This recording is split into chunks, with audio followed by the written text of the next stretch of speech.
Righty, so this is Dark Earth. Not Dark Earth, sorry, Burnt Earth, apparently. Let's have a look around and see what's going on.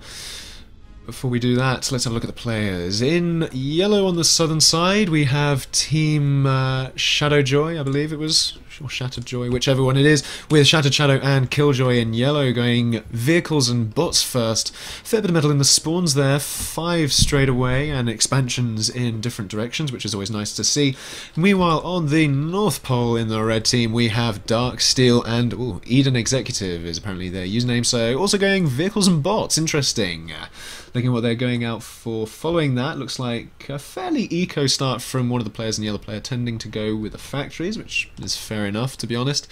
But we've got a spinner first, that's interesting enough, and fabricators, as you would imagine. Obviously, bot fabricators can travel faster, but they are less efficient. Vehicle fabricators, however, build faster and are more efficient, going up for the radar there as well. And 2 early air factories, which is going to really boost them into the air game early on.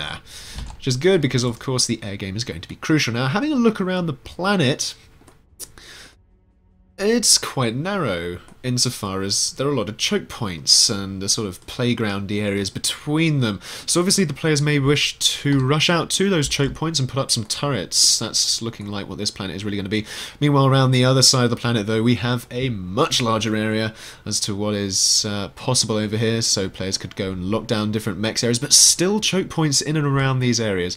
You got bits between these crevasses and rocky crags all around, so I wouldn't be surprised to see a fair number of fabricators early on, knowing how far apart these spawns are. It might be safer to do a bit more ecoing early game, but also expanding, and don't forget that. Looking around, we've got some scouting coming out from the red team now, with the Firefly coming down here. He's going to be able to see these docks moving in.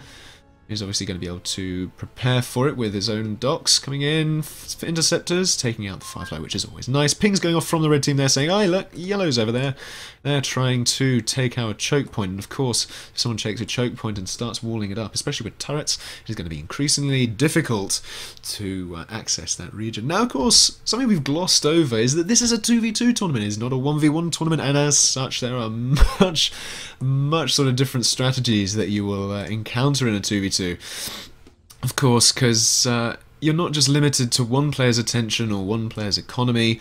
You can have 2 players' attention. You can have, you can split it into 2 1v1s if you fancied it. So maybe one commander might control this side of the planet, one commander might control this side of the planet.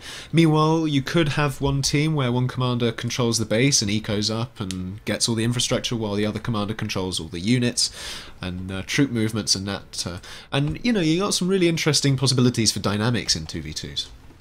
Meanwhile, though, we've got a little bit of an attempt from Team Red here to bring out a few docks just to try and take a little bit of land back. Fortunately, it didn't manage to take too much land back, leaving some wreckages there as well for combat fabricators to go and mop up. But it has pushed yellow a little bit away from that choke point there. I didn't see that ping. Where was it? Red pinging there. Bomber coming in. Interceptor going to take it out before it kills off the fabricator. No! Down goes the fabricator. 2 interceptors come in and finish off that bomber. Pesky bomber, we will get my revenge. Meanwhile, more docks attempting to come in here. They're not going to make it too far. Well, actually, having said that, the yellow docks are not there. Ah, bomber. In it comes.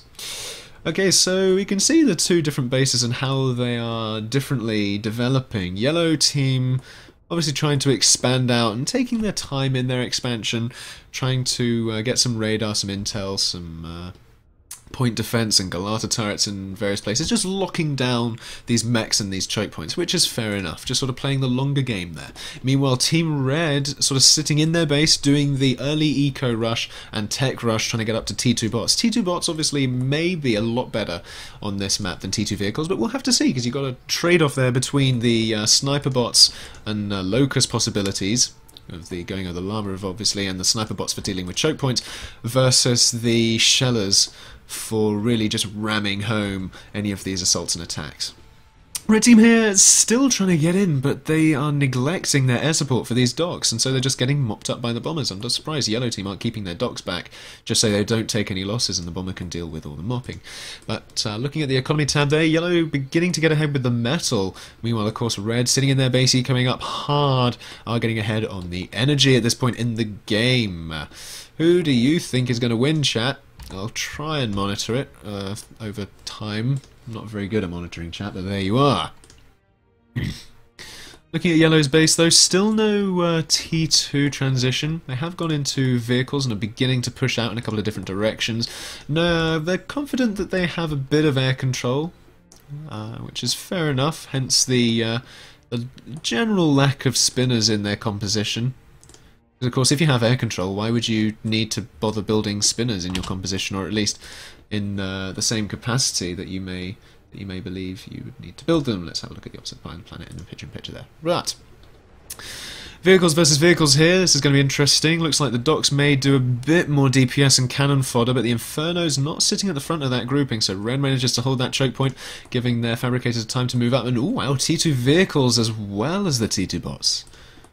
Wonder what they're doing there, but still the air game is Yellow's for the taking. Perhaps Red could do with a couple more air factories. Looking at the Yellow base down there in picture, we can see, let's count the air factories. 1, 2, many. I'm not going to count them exactly, but certainly 4 plus, I would imagine. Versus, I don't know, 1, 2, 3, yeah, just about 3 there. I don't know, maybe there's 4.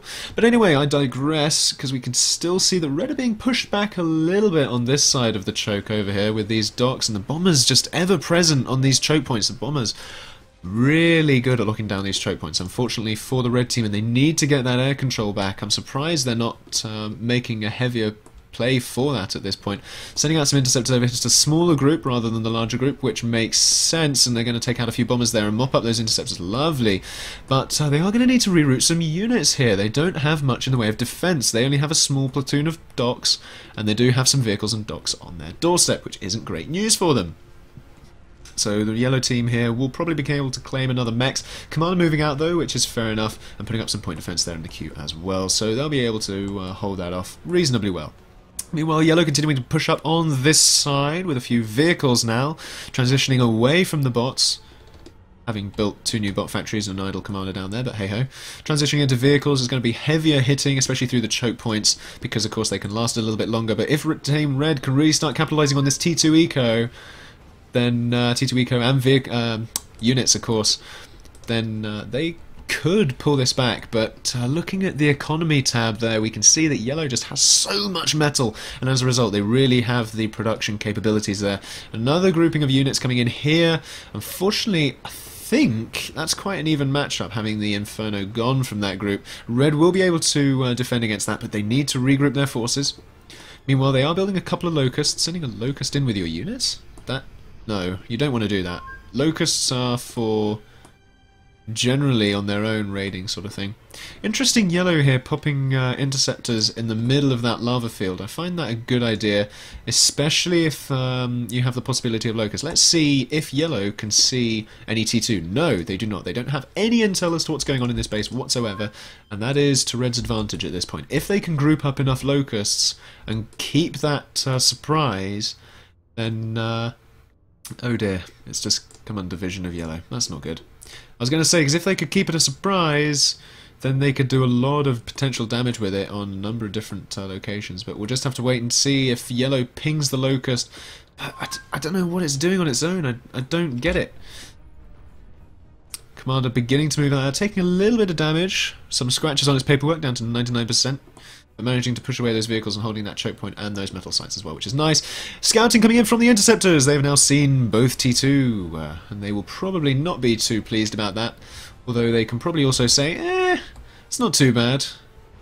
Because, well, we have the majority of the map, and we have the majority of the build power, and we have you boxed in. What are you going to do about it? Sort of thing. I mean, looking at the army tab here, we can probably see, yeah, look at that disparity. 250 to double figures. Ooh, that's looking nasty. If you ask me, I'd say this is a Yellow's game right here, right now. But the Commander still trying to wall himself in. I mean, on maps this large, where there's so much metal in the regions between your bases, you just can't afford to turtle in.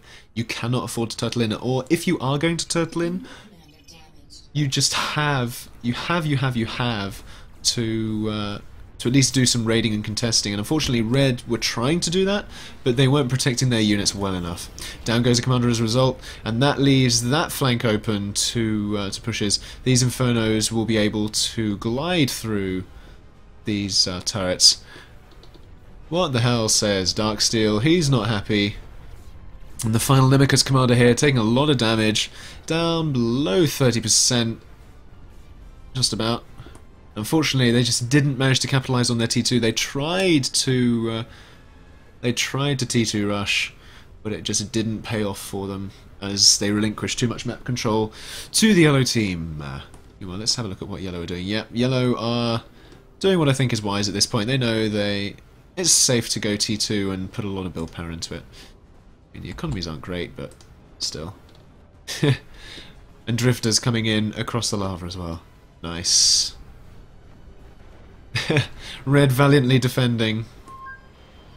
Pings coming off from Red saying, "Oh look, there's something on the lava over there." Scouting it, sees a couple of drifters. Oh good, it's not locusts. They must have thought at that point. But there really isn't anything Red can do here. They are outgunned, outnumbered, and to be honest, out-teched and ecoed at this point. Yeah, they have the possibility for it, but they just can't use it. It would have been much better to stockpile up on T1 and just push out and claim map control.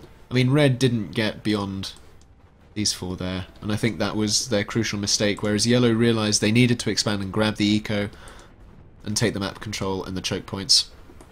And they did that early game, as we could see.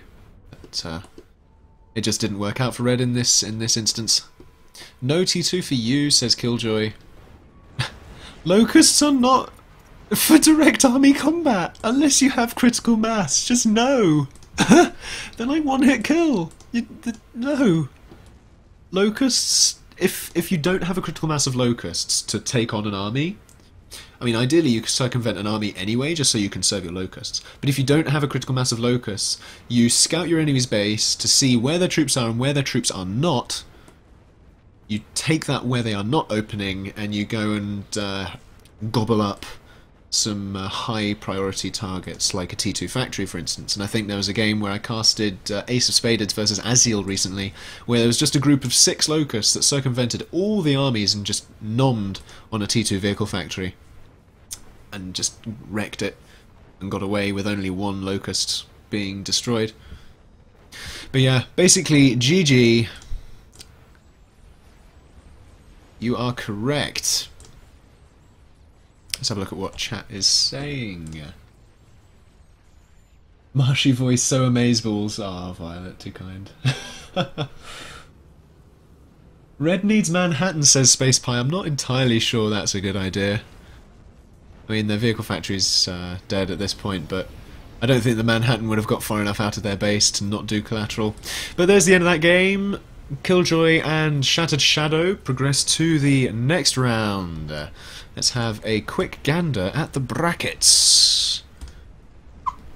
You can see there a few of the other teams that are winning in this instance. We've seen that Neverwin of oh no, that's, yeah, they triumphed over Hard Katka, which is fair enough, and Scrub got a bye, so they'll be playing against the winner of CFP and Proxy. Jelly was victorious over Groove Servos. But oh my goodness, the air now over the Atlas. We can see just how powerful the Atlas can be, really making a play here, pushing through all of those units, and there are no bombers left in the Air Force. That is really significant because it means the Atlas cannot be bombed. The Atlas is just going to continue to press into Patar's base here, and it's barely lost any of its health, and all defensive units from Patar are on the other side of the map, and most of the units coming out of his factories are spinners. He needs to amend his build queues very, very quickly indeed. The commander very, very close to the Atlas there. If we go to dynamic camera mode and pop down, you can see just how close it is. Taking damage there from the commander, a few more hits, and this will go to Pieman. Indeed it does. The Atlas claims it. Very nice game.